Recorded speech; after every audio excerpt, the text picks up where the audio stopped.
The Gospel of John, chapter 3, a reading from the Remedy. I tell you plainly, no one can see God's kingdom unless they are born again. No one can be part of God's kingdom unless they are first born into the world and then renewed by the Spirit. The first birth, the natural water birth, is a birth of individuals infected with sin and selfishness. But the second birth, the birth of the Spirit, is a birth of a right heart and new mind, a new mind that is no longer controlled by sin and selfishness. You should not be so astounded by my telling you that you must be born again. The wind blows wherever it pleases. You hear its sound, you see its effects, but you cannot tell where it comes from or to where it is going. So it is with those born of the Spirit. You can see the transformation and renewal of their minds and characters, but you cannot explain how the Spirit accomplished it.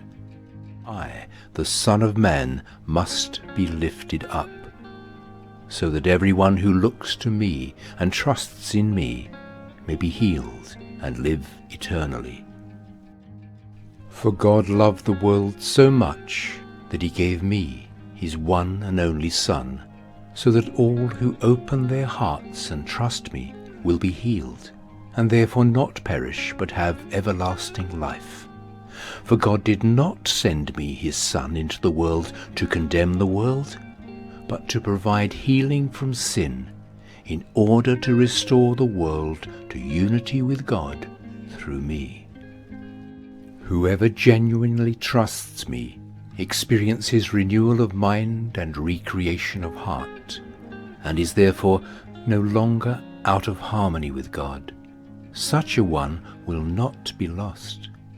But whoever does not trust me and does not experience renewal of mind and heart is hopelessly lost, because they have not trusted in God's one and only Son, the only healing solution. This is the reality.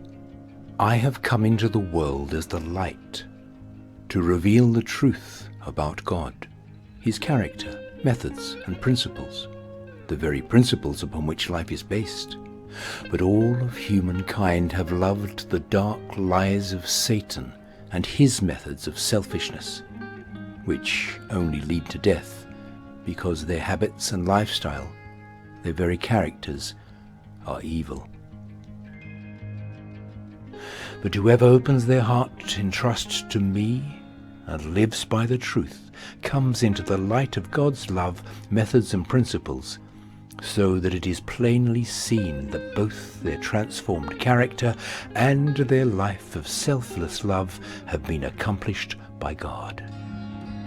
I tell you plainly, no one can see God's kingdom unless they are born again.